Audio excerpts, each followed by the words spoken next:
yun dahil the rice industry is a 300 billion plus industry. Alangan naman 10 million lang ang pumapasok, less than 10 million lang ang pumapasok. So can we have a clarification from the DA? Undersecretary Carag? Disclosure lang, Undersecretary Carag is my teammate in the NCAA track and field team in LaSalle Green Hills in the 80s. Go ahead, Yusek Itos. Thank you, Mr. Chair. Good morning, sir. According to the new law, sir, RA 12022, Anti-Agricultural Economic Sabotage, it's all under the council, sir, and the three events that you mentioned, sir, was under the LOA of the council. And I think those three are still under the DOJ was the one who filed the cases, sir. And as you already mentioned, sir, the DA Inspectorate and Enforcement, of which I am the head of, has no law enforcement powers or authority, sir. In as much as we want to do more than our job or our responsibility, we are not even included in the law enforcement group of the council, sir, under the new law of the 1/2022. So we're very limited. We have to coordinate all our actions with the law enforcement agencies. Yes, just to clarify, may clarification lang. Just recently, and na reports sa balita, mackerel, di ba? Ang halaga over 20 million. Pero isang container lang ata o dalawa. At yung onions, 15 million. This was in July, no? So ibig sabihin, all above 10 million yon. So dapat yon non-bailable. At may listahan ng mga broker. At nabanggit nga ni Secretary Kiko, kahit yung broker hahabulin. Pero ang proseso ngayon pala ay ililipat, hihintayin ang customs, ganun ba? Hihintayin ang, sino ang hinihintay para sampahan yung 15 million at 20 million? At nababantayan ba yun? Kasi baka nung nireport 15 at 20, pero nung actual documentation, below 10 na lang.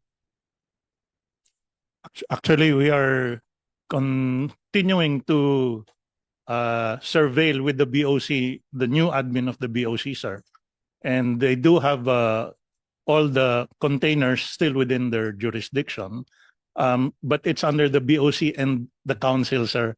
Walang kinalaman yung DA sa pagsunod ng kaso, sir. Kasi ang concern natin dyan, di 15 million, 20 million, non-bailable, hindi ba? Non-bailable. Kung talagang yun ang ilalabas na actual na valuation, di dapat iwawaran to pares yun, hindi na makakalabas ng kulungan yun hanggang habang nililitis. Kung mabagal at hindi na action ng kaagad dahil July 24 ata o third week of July, tama? So it's already the fourth week of August. Baka nag-eskapo na lahat yun. Hindi ba? And that siguro nakikinig ang mga taga-BOC sa susunod na hearing, tatanungin natin, ito yung mga pangalan.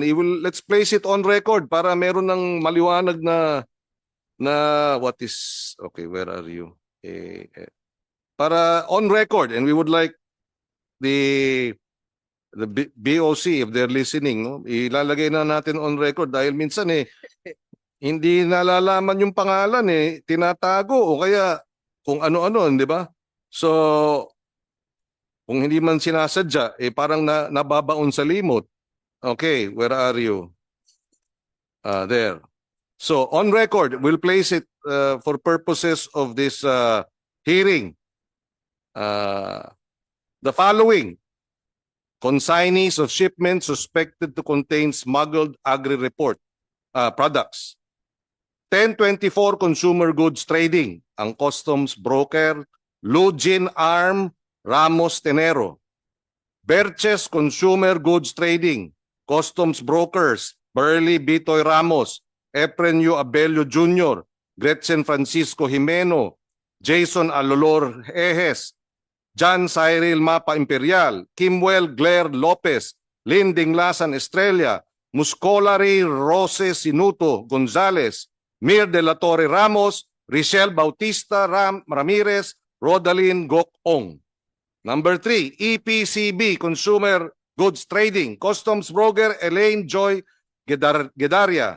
Number 4, Queenstar Industry Consumer Trading, Customs Broker Judy Ann Gumban Hungko, and Vox Enterprise OPC, Customs Broker Abigail Gruta Yumang.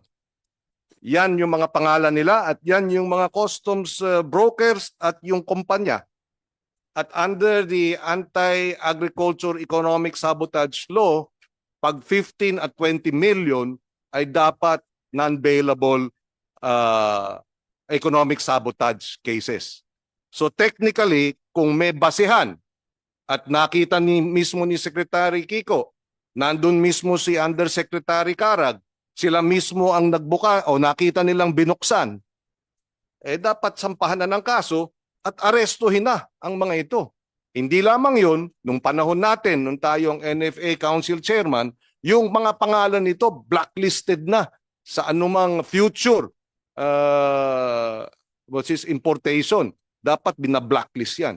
So anyway, I'm placing that on record, and as I said earlier, we will have an August 27 hearing and meron din tayong September 1 hearing para ma-pursue ito.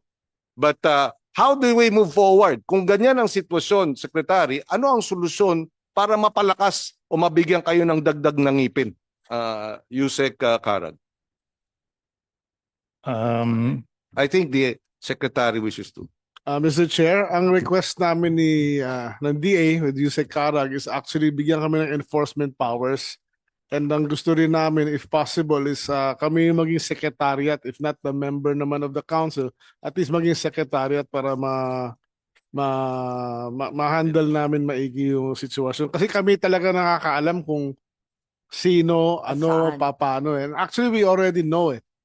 More or less, not everybody, but kami, ang administration namin ngayon, ang pinakamarami nahuli, even in our first year and continuing now. And we've identified yung bigas actually medyo I would like to say na hindi masyadong issue ngayon ng smuggling ng bigas eh. Ang malaking problema sa smuggling is isda, carrots, onions, yung mga high value crops na yan, especially onions, grabe. Marami namin nahuli. Oo. And we are also directing the committee secretary for the next hearing to invite all these brokers and their company representatives to the hearing, but that will require a law, no, to give you enforcement powers. Doon natin pinag-aaralan doon sa RTL, at least for rice, no, nabigyan ng ibalik yung ilang mga kapangyarihan ng NFA para mag-monitor, bantayan itong smuggler, importer, hoarder.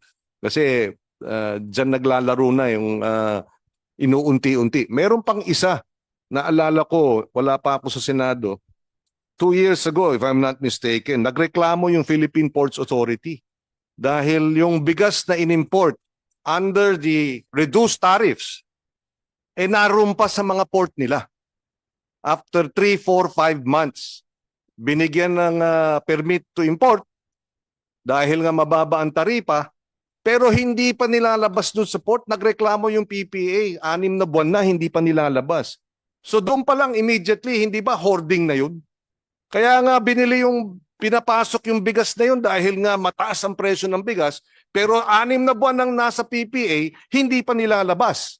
So doon pa lang, sino yung mga yun? Bakit hindi binigyan ng may kaso bang sinampa doon? Dahil ang Economic Sabotage Law of 2024, maliwanag doon, yung hoarding, yung price manipulation, kasama yun sa economic sabotage na dapat sinasampahan ng kaso. Pangalawa, mayroong bitiw na salita ang DA na dapat itong mga bumibili ng 5 piso kada kilo ng palay, again, economic sabotage dahil profiteering. Pero paano natin huhulihin yung mga yun? Hindi ba dapat din usigin na yung mga yun? But as you are saying, wala kayong kapangyarihan in terms of law enforcement, and you have to rely on the NBI, Customs, PNP. So medyo Kailangan nating bantayan yon. Yes, Rosendo So of Sinag. Yeah, 3 points lang ang iano ko, no? Yung sa fertilizer, na-bid ng, I think, April, no? Yung Region 1 up to now, hindi pa naibibigay yung pataba. Almost 340,000 bags yun. No? Yung sa Region 2, hindi pa rin tapos yung pag-deliver. And yung other area, hindi pa rin binibigay. What happened to the supply? Kasi yung mga farmers, nakikita, binobola sila ng presidente. Ang sinasabi ng presidente, nung pumunta sa Pangasinan, may libre silang pataba. Nasaan na yung pataba, no? So, ang inaano nila, parang binobola sila ng presidente kasi walang dumating yung fertilizer. Kung sana, binili na lang sa mga outlet yan, tapos binigay ng butcher, nakuha na ng farmers yung fertilizer. So, yun ang kailangan na makorek, no? Yung secondly, sana yung first border ma-implement na. Yung first border, nandyan. Ngayon, tinake over na ni Ano ba Ricky. ang status ng force border? I- Ang tagal na natin pinag-uusapan. Yes. Ngayon, Ano tinake ang over na hanggang? ni Madam Operational. Chair, tinake over na ni Ricky Rason. Teka, di ba operational dapat first quarter this year? Ano ba nangyari na?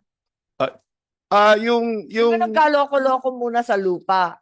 yung lupa walang problema. Okay. And then, Ang nung una problema- kayo tanggapin. O, tapos? Yung ano problema yung sa DA part na maglalagay ng laboratory dun sa area. Up to now, wala pang nangyayari. Siguro 3 USEC na ang nalipat. From USEC from Ching? Dante, from Dante. USEC Dante. Ngayon, hindi ko na alam kung nasaan na yung Hindi, kasi ang pangako nun, yung Angat will be operational by first quarter this year. Tapos additional facilities, Manila, Subic, Davao, Jensan. Yun ang usapan. Anyari? Secretary Kiko, Yeah. go ahead. Mr. Chair, unfortunately, the project has been wala na because we had to revert the funds. Nag-failed bidding ang lahat ng well, technically nag-failed bidding halos lahat eh. Number two, it was handled before by a USEC that actually passed away. So yung ating USEC ngayon dito is it was after that event. Hinabol namin pero hindi na mahabol eh. We had to revert the funds. So what is the plan now? Unless we are given budget for that new budget, then How much was the budget then? magkano ba yun? 3 billion yata eh. So hindi nahingi ng DA for this 2026 budget? No. Ay, you don't consider it a priority. Akala ko usapan natin priority yan kasi lahat ng sakit, yung mga ASF, yung mga avian flu, nanggagaling sa imported. Tapos hindi na naman tayo mag-first border. Ano ba ang priority ninyo? Meron Mr. Chair, meron kasing move ang ating national government na magpe-pre-border inspection ng agri-products. So at origin, including testing. So Well, we used to do that sa NFA. Pupunta ng Vietnam, pupunta ng Thailand, magpi-pre-inspection doon. Yeah. Yes. Chair. Baka pwedeng kung gustong pumasok ang private na maglagay na lang ang SGS or other na maglagay ng laboratory kung walang budget ang DA, baka pwedeng i-consider na lang yan. Eh, well, Para at least may tingnan first natin, order tayo. Kasi kung meron kang, ito lang, kung meron kang 30 billion sa rice, di ba? Tanggalin natin yung 3 billion, ilipat natin para dito sa I mean, during the budget, of course, that will have to go through the budget process. Kasi kung 60 billion yung rice program at 30 billion rice program,